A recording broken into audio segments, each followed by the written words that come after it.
හැමෝටම උතුම් වාමශ්‍රී දළදා වහන්සේගේ අනුහස ආශිර්වාදය ලැබේවා කියලා පළමුවෙන්ම මා ප්‍රාර්ථනා කරනවා.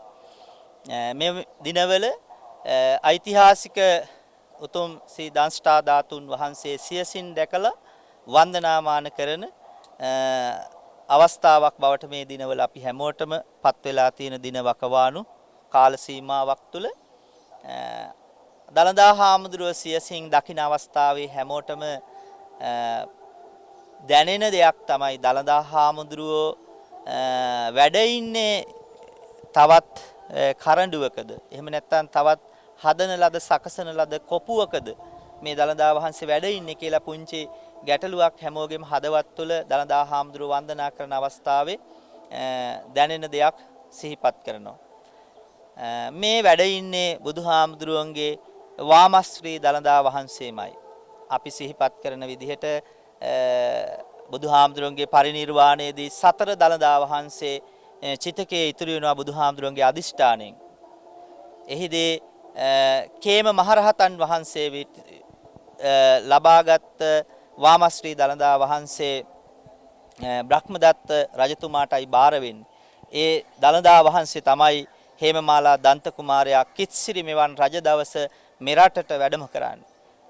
ඒ බුදුරජාණන් වහන්සේගේ වාමශ්‍රී දළදා වහන්සේමයි වෙන කිසිම ආවරණයක් කර තිබෙන දෙයක් නොවේ.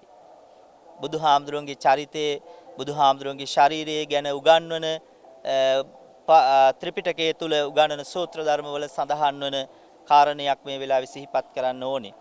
බුදුහාමුදුරුවෝ දෙතිස් මහා පුරුෂ ලක්ෂණ වලින් යුක්ත උත්තමයන් වහන්සේ කෙනෙක්. කිසිම ශරීර අපි හැමෝගෙම එක වුණත් බුදුහාමුදුරුවෝ අනිත් අයට වඩා සියල්ලෙන් වෙනස්. ඒ නිසා දෙතිස් මහා පුරුෂ ලක්ෂණ බුදුහාමුදුරුවන්ට තිබුණා. උදාහරණයක් විදිහට බුදුහාමුදුරුවන්ගේ දිව තුළින් බුදුහාමුදුරුවන් නලල පිරිමදින්න පුළුවන්. බුදුහාමුදුරුවන්ගේ කන පිරිමදින්න පුළුවන්. ඒ තරම් විශාල ඒ පිහිටීම දෙතිස් මහා පුරුෂ ලක්ෂණ වලට අයිති දෙයක්. ඒ නිසා බුදුහාමුදුරුවන්ගේ රදනක දතත් ඒ දළදා වහන්සේමයි වෙනත් ආවරණයක් යොදපු දෙයක් නොවන බව අපි හැමෝම අවබෝධයෙන් දැනගත යුතුයි. එම දළදා වහන්සේයි අපි මේ වන්දනා කරන්නේ. ඒ නිසා ඔබ ස්වභාවික කෙනෙක් මිනිසෙක් විදිහට ඔබේ තිබෙන දතක් ඉවත් වෙනකොට ඔබ බලන්න ඔබේ දත කොයිතරම් පෙනෙන ස්වරූපේ නෙවෙයි විශාලත්වයෙන් යුක්තයි.